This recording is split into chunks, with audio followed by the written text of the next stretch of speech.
गांव की वह डरावनी रात जहां पर दादाजी चारपाई ईयर बैठे हुए हैं और नीचे उनकी पोती और कुछ गांव के बच्चे दादरी से कहानी सुनने के लिए बैठे हुए हैं। चारपाई के पास एक लालटेन जला हुआ है जिसके उजाले से सभी लोग एक दूसरे को देख पा रहे हैं। सभी बच्चे बहुत शांत मन से एक ही नज़र में दादाजी को टकटकी लगाए हुए देखे ही जा रहे हैं, क्योंकि आज दादाजी अपने ज़माने की एक बहुत ही डरावनी कहानी सुनाने जा रहे हैं। दादाजी, आज कोई ऐसी कहानी सुनाइए ना जिससे हमें सच में डर लगे और मज़ा भी आए। अभी तक आपने जितनी भी कहानी सुनाई है उनसे किसी से भी हमें डर नहीं लगा। हाँ दादाजी, आपने पिछली बार जो हमें कहानी सुनाई थी उसमें तो बिल्कुल भी डर नहीं लग रहा था और वो कहानी तो बहुत ही बोरिंग थी। दादाजी, जो आप सारी कहानी हमें सुनाते हो, क्या वाकई में ये कहानी होती है या सिर्फ आप हमारा मन बहलाने के लिए ही ये कहानी बनाकर हमें सुनाते हो? बच्चों, भले ही तुम्हें अब इन किस्से कहानियों से डर ना लगता हो, पर हमारे जमाने में ये सब किस्से कहानी हकीकत में होती थीं और गांव वाले इन सब चीजों पर यकीन भी करते थे और सभी बहुत ज्यादा डरते भी थे। आज मैं तुम्हें ऐसी ही एक हमारे समय की बहुत पुरानी और सबसे डरावनी कहानी सुनाऊंगा, जिसे सुनकर तुम्हें डर भी लगेगा और यकीन करने पर भी मजबूर हो जाओगे। ठीक है दादाजी, फिर तो बहुत ज़्यादा मज़ा आएगा। जल्दी सुनाओ हमें वो आपकी सबसे पुरानी और डरावनी कहानी। तो सुनो बच्चों, रात के 10 बज रहे थे। कार्तिक महीने की सर्द हवाएं शहर की गलियों में सन्नाटा घोल रही थी। ये वो सन्नाटा था जो ठंड और अकेलेपन दोनों का मिश्रण होता है। एक ऐसा ठहराव जहां हर छोटी सी आवाज भी गूंजती है।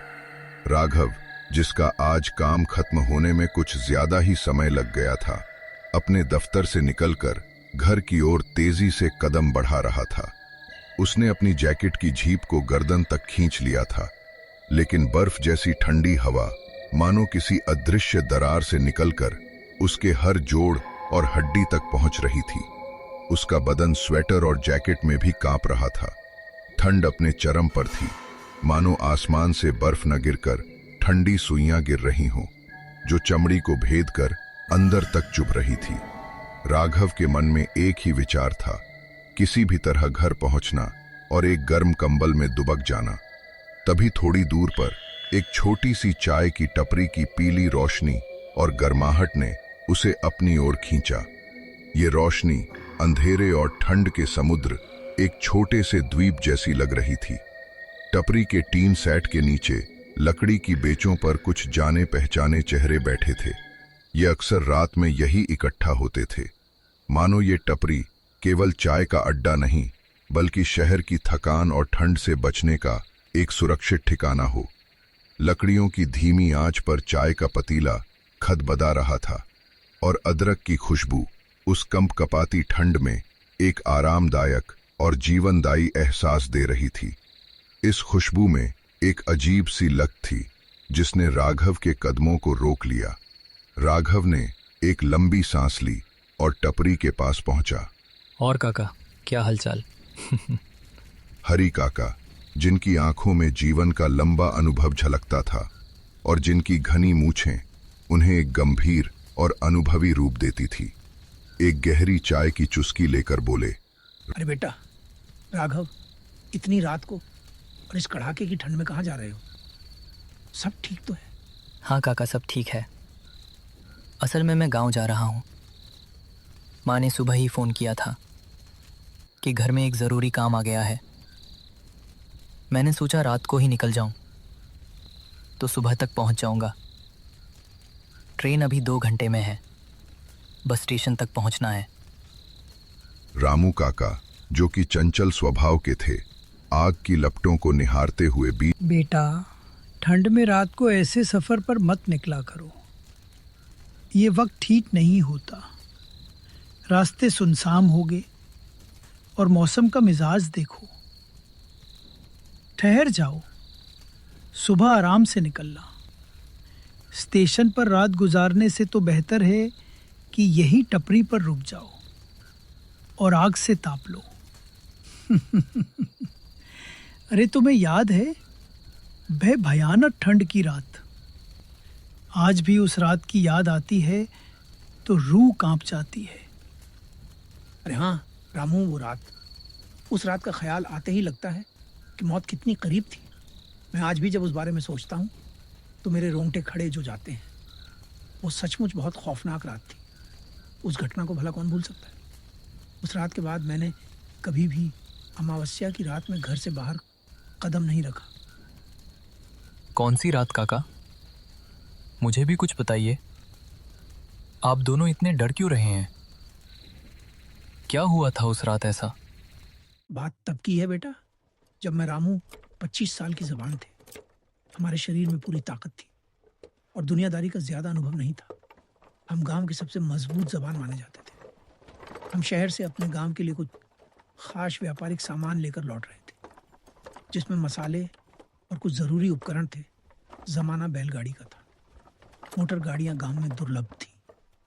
हमने सोचा था कि दिन का काम जल्दी खत्म करके शाम ढलने तक गांव पहुंच जाएंगे, लेकिन सामान ज्यादा था और रास्ते कीचड़ भरे थे पिछली 2 दिनों की बारिश के कारण, इसलिए हमें देर हो गई। वह दिन भी कुछ अजीब सा था। सुबह से ही सूरज की रोशनी में कोई तेज नहीं थी, मानो आसमान में धुंध छाई हो, जो वातावरण को एक उदास और अपशकुनी रूप दे रही थी। जैसे जैसे दोपहर ढली हवा में नमी बढ़ती गई और वह नमी हड्डियों तक को भेदने लगी थी। हमें उसी वक्त थोड़ा रुक जाना चाहिए था, लेकिन किस्मत और कुछ ही मंजूर था। व्यापार का लालच हमें खींच रहा था। हमारे बैलों के भी कदम धीमे पड़ चुके थे। वे अपनी भारी सांसों से बता रहे थे कि वे भी अनचाहे सफर से थक चुके हैं, लेकिन हम उन्हें बार बार हाँकते रहे। जब हम उस घने जंगल वाले रास्ते पर पहुंचे, जो हमारे गांव को शहर से जोड़ने वाला एकमात्र रास्ता था, तब तक रात बहुत गहरी हो चुकी थी। उस रास्ते की अपनी ही एक अलग कहानी थी। पुराने लोग कहते थे कि वहां किसी जमाने में एक प्राचीन मंदिर हुआ करता था, जो अब खंडहर बन चुका था, और उसकी नकारात्मक ऊर्जा आज भी उस इलाके में घूमती है। हमने इन कहानियों को हमेशा अंधविश्वास माना था, लेकिन उस रात उस जंगल की खामोशी उन कहानियों को जिंदा कर रही थी। ऊपर आसमान में चांद बिल्कुल नहीं था। पूरी अमावस्या की रात थी। अमावस्या की रात का अंधेरा भी कुछ और ही होता है, पर सिर्फ रोशनी का अभाव नहीं होता। वह अंधेरा मानो खुद में एक जीवित इकाई होता है, जो हर तरफ से आपको जकड़ लेता है। ऐसा लग रहा था जैसे काली स्याही आसमान से जमीन पर रिस गई, और ऊपर से ऐसी कड़ाके की ठंड के सांस लेना भी भारी लग रहा था। हवा ऐसे चल रही थी जैसे कोई रो रहा हो। उसकी आवाज में एक अजीब सा विलाप था, जो दिल को सहमा रहा था। पत्तों के बीच से सरसराहट की आवाजें किसी फुसफुसाहट जैसी लग रही थी। बेफुसफुसाहटें मानो हमें चेता रही थी कि हम उस रात एक गलत रास्ते पर निकल पड़े। हमारी टॉर्च की रोशनी ने भी रास्ता ठीक से नहीं दिख रहा था। वो रोशनी बस हमारे सामने कुछ फीट तक का दायरा दिखा पाती थी, और उसके आगे का सारा संसार अंधेरे की चादर ओढ़े बैठा था। हम दोनों बैलगाड़ी को हाँकते हुए जा रहे थे, टॉर्च की रोशनी में रास्ता टटोलते हुए। रास्ता बहुत खराब था। बैलों को हाँकने में भी दिक्कत हो रही है। उनकी टांगे कीचड़ में धंस जाती थी। इस मुश्किल सफर में हम बार बार भगवान का नाम ले रहे थे, ताकि किसी भी तरह सुबह होने से पहले अपने गांव पहुंच जाएं। हमारे पास उस वक्त गर्म कपड़े भी ज्यादा नहीं थे, क्योंकि हमने सोचा था कि हम रात होने से पहले पहुंच जाएंगे। तभी अचानक एक सुमशाम मोड़ पर, जहां दूर दूर तक कोई इंसानी बस्ती नहीं थी, कोई झोपड़ी या घर नहीं था, बस घना जंगल और कांटों भरी झाड़ियां थी। हमने देखा सड़क के किनारे एक औरत खड़ी थी, एकदम अकेली हवा में एक बेजान मूर्ति की तरह स्थिर थी, मानो किसी ने उसे अचानक वहीं जमा दिया। उसकी उपस्थिति उस रात के सन्नाटे को नई असहज परिभाषा दे रही थी। उसे इतनी रात को वहां देखकर हमारी छाती थक से रह गई। एक अकेली औरत इतनी ठंड और इस वीराने में, नहीं इस रास्ते पर तो दिन में भी अकेले आने की हिम्मत नहीं होती थी। लोग डरते थे। हमारे दिल में एक अजीब शंका पैदा हुई। रामू ने तुरंत बैलों को खींचा और उन्हें रोक लिया। बैलों ने भी तुरंत ही रुककर गहरी सांस ली, जैसे वे भी इस जगह की अजीब ऊर्जा को महसूस कर रहे हो। हमें लगा कि यह कोई संकट में फंसी हुई औरत होगी, क्योंकि इंसानियत का फर्ज भी था। हमने सोचा हो सकता है ये कोई गांव की औरत हो जो रास्ता भटक गई हो, या जिसके घर में कोई इमरजेंसी आ गई। जब हम उसके पास पहुंचे तो वो कांपती हुई आवाज में बाबूजी, आप लोग मुझे पास के गांव तक छोड़ देंगे, मुझे वहां पहुंचना है। उसी आवाज में एक अजीब सी मिठास जो ठंड के बावजूद एक पल को राहत देती थी, लेकिन उस मिठास में एक अजीब सी कृत्रिमता थी। एक ऐसी आवाज जो किसी इंसान के गले से आती हुई महसूस नहीं हो रही थी। ऐसा लगा जैसे कोई बहुत पुरानी आवाज किसी गहरे कुएं से निकल रही हो। मैंने अपनी टॉर्च उसके चेहरे पर डाली। वो सादे पुराने कपड़े पहने जो उस जमाने में गांव की औरतें पहनती थी। लग रहा था जैसे बहुत दूर से आई थी। उसके चेहरे पर थकान और डर साफ झलक रहा था। उसकी आंखें लाल थी, मानो वो घंटों नहीं, लेकिन उसकी आंखें अंधेरे में भी चमक रही थी, किसी बिल्ली की आंखों की तरह। एक अप्राकृतिक चमक। उसकी त्वचा बर्फ की तरह सफेद थी, मानो उसमें खून बचा ही ना। मैंने थोड़ा संदेह से पूछा, आप इतनी रात को सुनसान रास्ते पर क्या कर रही हैं? ये तो जंगली इलाका है, कोई जंगली जानवर भी आ सकता है, या कोई भूत प्रेत भी आपको नुकसान पहुंचा सकता है। मुझे साधन नहीं मिला बाबूजी। मैं शहर में किसी काम से गई थी, लेकिन बस छूट गई। मैंने सोचा पैदल ही चलूंगी, क्योंकि गांव पहुंचना बहुत ज़रूरी था, लेकिन रास्ते में अंधेरा और ये भयानक ठंड, मैं तो डर गई थी। मैं घंटों से यहाँ इंतज़ार कर रही थी। मेरे पैर अब जवाब दे चुके हैं, और फिर अच्छा हुआ आप लोग दुख गए। मैं आपकी आभारी रहूंगी। उसकी आंखों से पानी नहीं टपक रहा था, लेकिन उसका चेहरा बिल्कुल एक बेबस डरी हुई इंसान का था। रामू जी हमेशा दूसरों की मदद के लिए तैयार रहता था, और जिसका दिल मोम जैसा नरम था, तुरंत बोला, अब हम इतनी ठंड में इस बहन की सड़क पर तो नहीं छोड़ सकते। देखो कैसे कांप रही है। हमें मदद करनी चाहिए, यही इंसानियत है। बैठा लो, हम है तक पहुंचने में इनकी मदद करेंगे। रामू की यह बात सुनकर मुझे लगा कि हमें इंसानियत का फर्ज निभाना चाहिए, चाहे कितना भी डर क्यों ना लग रहा हो। हमें उसकी हालत पर दया आ गई। हमने उसे बैलगाड़ी पर बैठाया और फिर से आगे बढ़ने लगे। जैसे ही वह गाड़ी पर बैठी, हमें का जैसे ठंड अचानक से 10 गुना बढ़ गई हो। बैलगाड़ी के अंदर का माहौल एकदम से बदला गया। एक ऐसे ठंड जो शरीर के बाहर से नहीं बल्कि अंदर से आ रही थी। ऐसा लगा जैसे हमारे चारों ओर की हवा जम गई। उस हवा में एक अजीब सी बर्फीली गंध थी, जैसे कोई बहुत पुराना बर्फ का टुकड़ा पिघल रहा। हमारी हड्डियां तक कांपने लगी। ऐसा लगा जैसे हमारे शरीर का खून भी ठंडा पड़ गया। रामू जो बगल में बैठा था डरने लगा। मैंने देखा कि बैलगाड़ी की गति धीमी हो गई थी, जैसे बैल भी किसी अदृश्य बहुत भारी बोझ को महसूस कर रहे हैं। जबकि हमने अपना सामान तो बहुत करीने से रखा था, और वह औरत बहुत दुबली पतली थी। बैलों के गले से अजीब डरी हुई आवाजें निकल रही थी, मानो वे किसी खतरे को महसूस कर रहे हैं। मैंने उनकी पीठ थपथपाई पर बेशांत नहीं हुए ठंड अब असहनीय हो गई थी। हम दोनों चुप थे। डर की वजह से हमारे पास बोलने के लिए शब्द नहीं थे। तभी वह औरत बोली, बाबूजी, यहाँ पास में एक पुरानी हवेली है। मेरे गांव तक जाने में अभी और देर लगेगी।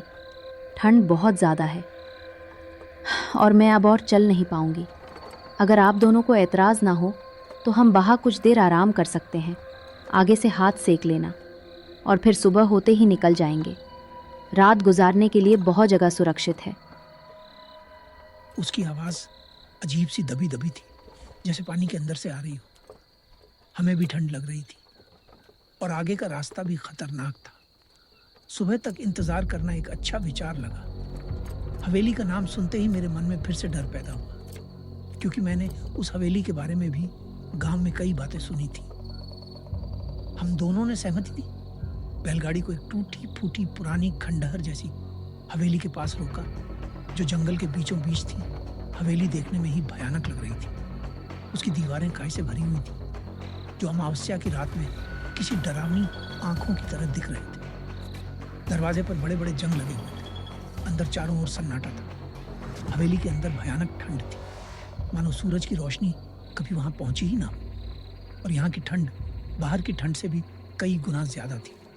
हम दोनों ने मिलकर जल्दी से एक छोटी सी आग जलाई। आग की लपटें उस अंधेरे और ठंडे कमरे में एक उम्मीद की तरह थी। हम दोनों आग के पास बैठ गए और तापने लगे। हमें लगा अब कुछ राहत मिली है। तभी हमने वहां देखा, हम दोनों आग से ताप रहे थे। उस औरत ने हमसे थोड़ा दूर ही रहने को कहा। वह एक अंधेरे कोने में खड़ी थी, जहां आग की रोशनी ठीक से नहीं पहुंच रही थी। दरवाजे के पास वह उस अंधेरे में लगभग अदृश्य थी। रामू ने उसे आग के पास आने को कहा। बहन, ठंड लग रही होगी, यहाँ आगे के पास आ जाओ।